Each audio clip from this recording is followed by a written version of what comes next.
For as low as 75 pesos per head nga ay may enjoy mo na ang hidden tropical vibes staycation.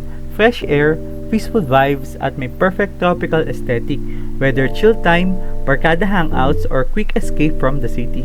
Every corner, Instagram worthy. Every moment, worth it. Ano?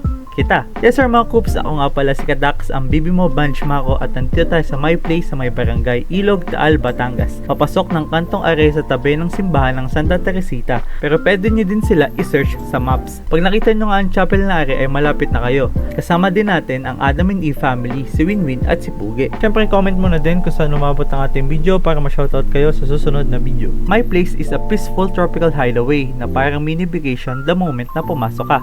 Medyo tuck away siya from the busy streets, kaya perfect for a quick escape. Ramdam mo agad yung pahinga dahil sa tropical vibes na malayo sa mga Orimaw. Pagdating mo, mapapansin mo agad yung lush greenery at super laid back na ambience. Perfect siya for barkada hangouts, casual dates or chill bonding moments, small gatherings or celebrations, quiet me time away from the city noise. Ito nga din pala ang kanilang venue rates, room rates, at pool rates. Post nyo na lang para mas matagal nyo makita. Overall, simple pero memorable ang experience. Good vibes, relaxing surroundings at isang refreshing break from everyday life. Kaya pag nasa my place, malapit kung saan kayo malapit.